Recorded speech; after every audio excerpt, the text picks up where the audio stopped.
हे बघा, यामध्ये काही मी एक आंदोलक आहे, कार्यकर्ता आहे. एका तरुणाची हत्या झाली. या हत्येवरती त्याच्या नातेवाईकांना न्याय भेटला पाहिजे. एक होतकरू तरुण त्याची हत्या होणं हे खूप चुकीच्या पद्धतीचं आहे आणि तेवढी माझी भूमिका आहे. त्यामुळं बजरंग सोनवणे यांच्या मुलाचा सहभाग आहे का नाही हे हा पोलीस इन्व्हेस्टिगेशनचा भाग आहे. त्यामुळं पोलिसांनी त्यांची जबाबदारी योग्य रीतीनं पार पाडावी. कोण खासदार पुत्र आहे किंवा कोणाचा राजकीय इन्फ्लुएन्स आहे म्हणून त्यांना एक्सक्यूज करत असेल तर मला वाटतं ही अन्यायाची गोष्ट आहे. पण तुम्ही म्हणालात पोलीस दबावाखाली काम करतात. कुणाचा दबाव आहे? म्हणजे एकीकडं मनोज जरांगे म्हणतात धनंजय मुंडेंचा दबाव आहे. तुमचं नेमकं कुणाकडे रोख आहे या सगळ्यामध्ये? का खासदार पुत्राचा दबाव आहे, खासदारांचा दबाव? हे बघा, त्या मृतदेहाची 4 ते 5 दिवस मृतदेह ताटकळत राहावा लागला. म्हणजे मृत्यूनंतर त्या मृतदेहाबरोबरही इथल्या व्यवस्थेनं पोलीस प्रशासनानं विटंबना केली म्हणून आम्हाला तिथं जावं लागलं. मग पोलीस खरंच कोणाच्या दबावाखाली काम करताय का हा प्रश्न पडलाच ना आमच्यासमोर. कारण इतरांना वेगळा न्याय आणि त्यांना वेगळा न्याय असं जर होत असेल तर मला वाटतं हे चुकीचं आहे. अशा प्रकारे कुणाचा आहे? कुण्या राजकीय व्यक्तीचा दबाव आहे, कुण्या राजकीय लोकांचा दबाव? हा इन्व्हेस्टिगेशनचा भाग आहे. मी म्हणतोय ना, मी दबाव आहे पहिल्यापासून म्हणतो ना. तिथले आमदार खासदार या लोकांचा दबाव आहे तिथल्या पोलिसांवर. कारण हे बघा, मी हे म्हणतोय हे काही मोगम आणि राजकीय आरोप करायचे म्हणून म्हणत नाही की तिथले जे लोकलचे आमदार आहेत खासदार आहेत त्याच लोकांनी तिथले PI आणि पोलीस अधिकारी आणलेले आणि ते पोलीस अधिकारी कोणासाठी तरी काम करतात. हे महाराष्ट्रातल्या राजकारणाला लागलेली कीड आहे ना. पोलिसांना फ्री अँड फेअर कामच करू दिलं जात नाही ना इथल्या आमदारांकडून. म्हणून राजकीय दबाव आहे हे वास्तव आहे. पण अशा प्रकारे एखाद्याची हत्या झाल्यानंतर आंदोलन करावं लागणं किंवा त्याच्या बचावामध्ये समर्थनात मोर्चे निघणं हे बीडमध्ये सातत्याने होताना पाहायला मिळते. आता हे बघा, बीडमध्ये आहे, महाराष्ट्रामध्येही असंच होतं. महाराष्ट्रामध्ये भटके विमुक्त असतील, महाराष्ट्रामधल्या दीनदलितांच्या जात समूहामधल्या तरुणांच्या हत्या होत आहेतच ना. इव्हन आज आम्ही भटके विमुक्त जाती जमातीच्या लोकांच्या 20 जातींचे प्रतिनिधी आम्ही एकत्र येऊन आमच्या काही मागण्या आहेत त्या आम्ही मांडण्याचा प्रयत्न करतोय. आज प्रत्येक जिल्ह्याच्या ठिकाणी जिल्हा कारागृहामध्ये विमुक्त जातीच्या लोकांना पोलिसांकडून मारहाण करून त्यांचे बळी घेतले जात आहेत. याच्यावर कोण बोलतंय का? त्या भावनेतून ओबीसीचा आंदोलक, एक भटके विमुक्त जाती जमातींचा आंदोलक म्हणून आम्ही वेळोवेळी बोलण्याचा प्रयत्न करतोय. पण ज्यावेळी एखाद्या खासदाराच्या मुलाचं नाव येतं किंवा त्याच्यावर शंका व्यक्त केली जाते तेव्हाच मीडियामध्ये फुटेज मिळतं. पण रोज प्रत्येक जिल्हा कारागृहामध्ये पोलिसांच्या मारहाणीमध्ये कितीतरी विमुक्त जाती जमातीच्या तरुणांचे बळी गेलेले आहेत. आबा बरोबर आहे का चुकीचं आहे? अरुण आबा जाधव माझ्याबरोबर उपस्थित आहेत, विमुक्तांचं काम करतात ते. हा अर्थ टाहो इथल्या मीडियाला, व्यवस्थेला, इथल्या राजकीय लोकांना, प्रशासनांना कधी कळणार आहे?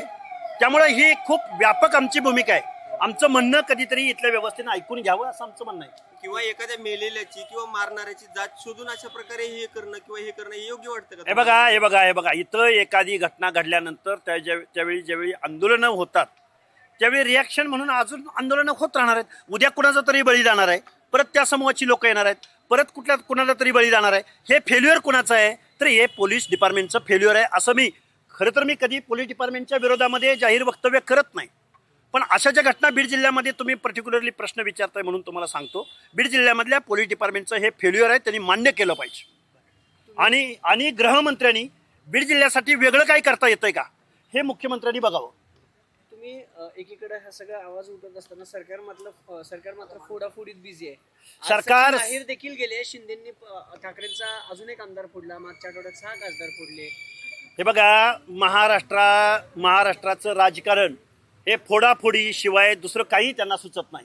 आज शेतकरी हवाल दिलाय त्याच्यावर कोणी बोलायला तयार नाही. आज मधल्या वेगवेगळ्या जात समूहामध्ये भांडणं लावून दिलेले आहेत, त्याचा लिगल ॲस्पेक्ट काय आहे? अरे तुम्ही त्यांच्या योजनांना निधीच प्रोव्हाइड करत नाही. तुम्ही त्यांच्यात भांडणं लावून दिलेत. आज ओबीसी आणि मराठा समाजामध्ये भांडणं लावून दिलेत.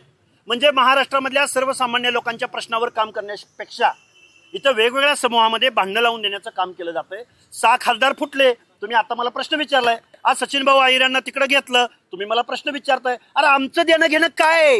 अरे गेले काय, राहिले काय, मेले काय, जगले काय? अरे आम्ही काय करायचं? आमच्या विमुक्तांचे प्रश्न, आमच्या बलुत्यालुत्यांचे प्रश्न, आमच्या आरक्षणाचे प्रश्न, अरे ह्यांना काय पडलंय? 6 खासदार तिकडे गेले काय आणि इकडे आले काय? आणि आम्ही ओबीसी आंदोलक आहोत, भटके आहोत, आमच्या बोलण्यानं काय फरक पडणार आहे? अरे ही व्यवस्था आहे. कोण कुठं गेले काय? सत्ता आली हे सगळे तिकडे जातात. उद्या रोहित पवार सुद्धा उद्या जर परत भाजपची सत्ता येते असं वाटलं, रोहित पवार तिकडे जाणार आहेत.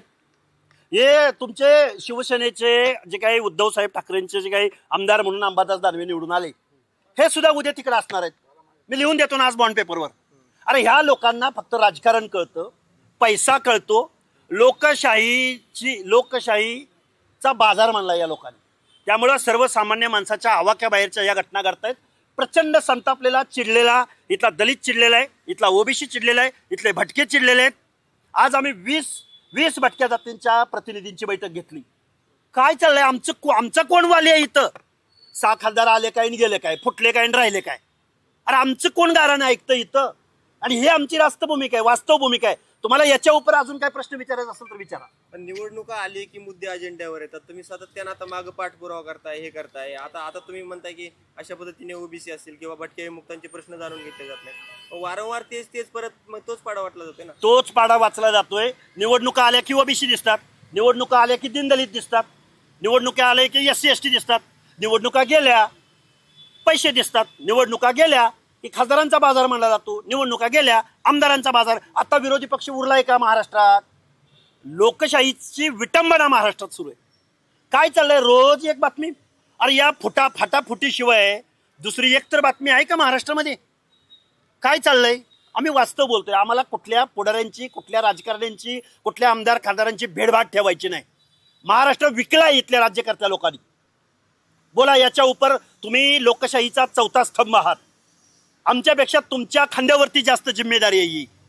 त्यामुळं तुम्ही सर्वसामान्य माणसांचा आवाज या महाराष्ट्रातल्या गुंग्या बहिऱ्या राज्यकर्त्यांना तुम्ही ऐकवावा, अशी आमची नम्र विनंती आहे.